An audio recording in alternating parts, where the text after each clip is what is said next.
अस्सलाम वालेकुम students. 9th class last time आपने फोर्स, इनर्शिया और मोमेंटम के बारे में देखा था। ठीक है, फोर्स क्या है, इनर्शिया क्या है और मोमेंटम के बारे में आप जानते हैं। आज हमें डिस्कस करना है Newton's laws of motion. Newton's के 3 लॉज हैं जिसमें से आज हमें डिस्कस करना है Newton's first law of motion. तो बेटा स्टेटमेंट की तरफ जाने से पहले मैं आपके साथ डिस्कस करना चाहता हूं कि फोर्स क्या है, जो कि आप पहले पढ़ चुके हैं कि फोर्स क्या है।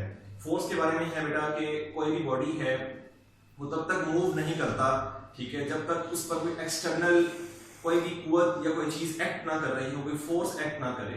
तो क्योंकि Newton's first law of motion में सबसे इंपॉर्टेंट टर्म जो है वो हमारे पास क्या है बेटा, फोर्स है। तो फोर्स को बेटा यहाँ पे डिस्कस करने से पहले आपको फोर्स के बारे में पता होना चाहिए कि फोर्स हमारे पास क्या है, फोर्स कौन सी क्वांटिटी है, फोर्स को आप डिफाइन कैसे करते हैं। तो देखिए जरा बेटा, फर्स्ट डेफिनेशन यही थी कि फोर्स हमारे पास क्या है। फोर्स बेटा किसी बॉडी को मूव करवाती है या किसी बॉडी को स्टॉप करती है। आपने देखा था कि हमने डिस्कस किया था कि फोर्स क्या है, मूव्स और tends to move, stop and tends to stop the body and also change the direction of the body. तो फोर्स क्या है, जो किसी बॉडी की डायरेक्शन को चेंज करती है, किसी बॉडी को मूव करवाती है, किसी बॉडी को स्टॉप करने के लिए आपको फोर्स चाहिए होती है, आपको बेटा फोर्स लगानी पड़ती है। ठीक है, तो फोर्स के रिलेटेड ही है हमारे पास Newton's first law of motion. तो देखिए बेटा, Newton's first law of motion जो है ये उन बॉडीज पर अप्लाई होता है जो बॉडीज या तो रेस्ट में हो या बेटा यूनिफॉर्म स्पीड से मूव कर रही हो, यूनिफॉर्म वेलोसिटी से मूव कर रही हो। ठीक है, तो इसकी स्टेटमेंट को हम देखते हैं, उसके बाद इसको आप इजीली समझ सकते हैं। स्टेटमेंट क्या है इसकी, देखें। स्टेटमेंट है Newton's first law of motion कि न्यूटन्स की फर्स्ट लॉ ऑफ मोशन की स्टेटमेंट क्या है हमारे पास, a body continues its state of rest or uniform motion in a straight line provided no net force act on it। कोई भी body है अगर वो रेस्ट की स्टेट में है या वो यूनिफॉर्म मोशन की स्टेट में है किसी भी स्ट्रेट लाइन में, तो बेटा वो अपनी मोशन को कंटिन्यूअस रखता है, बरकरार रखता है, मुसलसल उसी मोशन में रहता है जब तक until provided no net force act on it, जब तक कोई नेट फोर्स उस पर अप्लाई ना हो जाए, उस पर एक्ट ना हो जाए, तब तक बॉडी अगर रेस्ट में है तो वो रेस्ट में रहता है, अगर वो यूनिफॉर्म मोशन में है तो वो यूनिफॉर्म मोशन में ही रहता है, उसमें कोई चेंज नहीं आती। चेंज कब आती है, जब आप उस पर एक्सटर्नल कोई फोर्स अप्लाई करते हैं तो उस बॉडी की रेस्ट की हालत में या उसकी यूनिफॉर्म की हालत में क्या आ जाती है, चेंज आ जाती है। तो आपने इस स्टेटमेंट को समझा। आप देख सकते हैं कोई भी बॉडी है अगर वो रेस्ट में है, फॉर एग्जाम्पल आप देखें यहाँ पे मैं एक ऑब्जेक्ट बना रहा हूं, यहाँ पे उस ऑब्जेक्ट का हमारे पास मास है m। अब ये बॉडी रेस्ट में है, ठीक है, ये बॉडी मूव नहीं कर रहा है। ये कब तक मूव नहीं कर रहा, जब तक इस पर कोई एक्सटर्नल फोर्स एक्ट नहीं करेगी। जब इस पर कोई फोर्स एक्ट करेगी तो ये बॉडी क्या करेगा बेटा, अपनी जगह को चेंज करेगा। जगह को चेंज करना ही हमारे पास फोर्स है, क्योंकि बेटा आपने सेकंड लॉ ऑफ मोशन में आगे आके डिस्कस करना है कि हमारे पास फोर्स क्या है। फोर्स हमारे पास दरअसल क्या है, product of mass and acceleration है। जब कोई बॉडी जिसका कोई ना कोई मास हो और वो साथ के साथ मूव भी कर रहा हो, चेंज द पोजीशन, और पोजीशन को चेंज करना हमारे पास क्या होता है, वेलोसिटी, और चेंज ऑफ वेलोसिटी हमारे पास क्या होता है बेटा, एक्सेलरेशन होता है।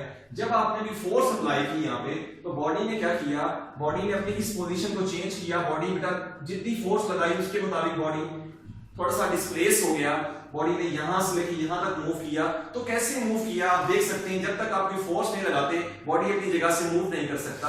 और एक और सबसे इंपॉर्टेंट बात जो आप यहां पे नोट कर सकते हैं कि जिस डायरेक्शन में आप फोर्स लगा रहे होते हैं बॉडी भी उसी डायरेक्शन में मूव कर रहा होता है। ऐसा नहीं होता कि आप बेटा बॉडी पर फोर्स इस तरफ लगा रहे हैं बॉडी इस तरफ मूव कर रहा हो, या नॉर्थ की तरफ आप फोर्स लगा रहे हैं बॉडी साउथ की तरफ मूव कर रहा हो, ऐसा हरगिज नहीं होता। तो यहाँ पे आपने एक और चीज नोट कर ली कि जिस डायरेक्शन में आप फोर्स लगा रहे होते हैं बॉडी भी उसी डायरेक्शन में मूव कर रहा होता है। तो Newton's first law of motion की स्टेटमेंट क्या है, दोबारा मैं रिपीट कर रहा हूं।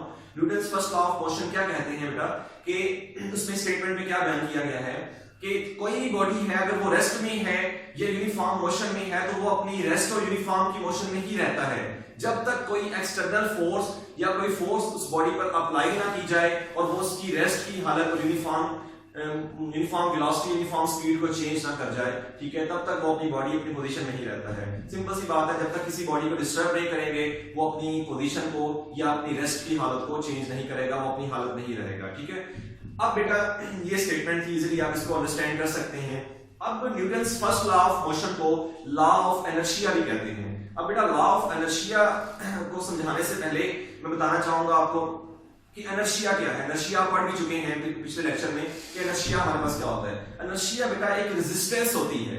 जब आप किसी बॉडी को फोर्स लगाते हो, किसी बॉडी की पोजीशन को चेंज करते हो, तो बेटा बॉडी जो है वो स्टेबल होना चाहता है, बॉडी जिस हालत में है वो वहीं पे रहना चाहता है। जैसा कि हमारे पास मैस m है, कोई बॉडी है, हमने इस पर फोर्स लगाई, इस बेटा कितनी फोर्स लगाई, जितना बॉडी का मैस था हमें कम से कम उतनी फोर्स लगानी पड़ेगी इसको मूव करवाने के लिए।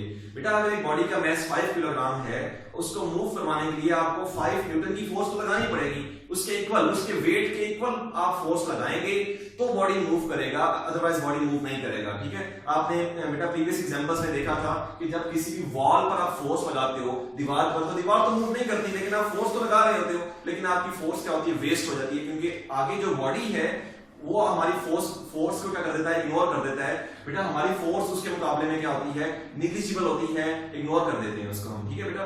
तो यहीं से आपको पता लग गया कि जब आप किसी बॉडी पर फोर्स लगा रहे होते हो Newton's first law of motion के मुताबिक, तो बॉडी पर जब हम फोर्स लगाते हैं तो उसकी स्टेट में चेंज आती है। लेकिन जब हम किसी बॉडी पर जब तक फोर्स नहीं लगाते उसकी स्टेट में चेंज नहीं आती, जब हम फोर्स लगाएंगे तो उसकी स्टेट में चेंज आ जाएगी। रेस्ट में है, यूनिफॉर्म मोशन में है, तो उसकी स्टेट में, स्टेट मींस के रेस्ट में है तो वो मूव करना स्टार्ट कर देगा, ठीक है।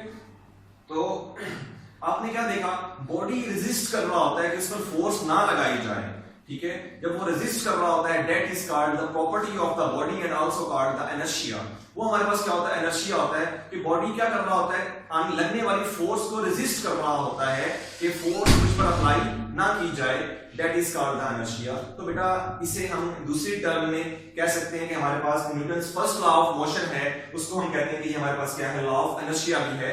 ये देखें बेटा, since Newton's first law of motion deal with the inertial property of matter, matter की इनर्शियल प्रॉपर्टी के साथ भी डील करता है, so therefore this law also known as law of inertia. तो आपने याद रखना है, बहुत इंपॉर्टेंट एमसीक्यूज है, कौन से लॉ को लॉ ऑफ इनर्शिया कहते हैं, तो आपको पता होना चाहिए Newton's first law of motion को लॉ ऑफ इनर्शिया भी कहते हैं। बेटा मजीद इसके 2 लॉज हैं, Newton second law of motion मैंने आपको बेटा लेक्चर रिकॉर्ड करवा दिया है, वो आप देख सकते हैं यूट्यूब पे, ठीक है। फर्स्ट लॉ ऑफ मोशन का बेटा कुछ रिजल्ट सही नहीं था, इसलिए इसको दोबारा रिपीट कर दिया गया, ठीक है। इसको आप यूट्यूब पे देखिएगा, इसको अच्छे से समझना है। फिर हम नेक्स्ट लेक्चर में Newton third law of motion को डिस्कस करेंगे, और Newton second law of motion की कुछ एग्जांपल्स हैं वो भी मैं आपको नोट डाउन करवा दूंगा, वो भी आपने अच्छे से देखनी है और करनी है। ओके बेटा, अल्लाह हाफिज़।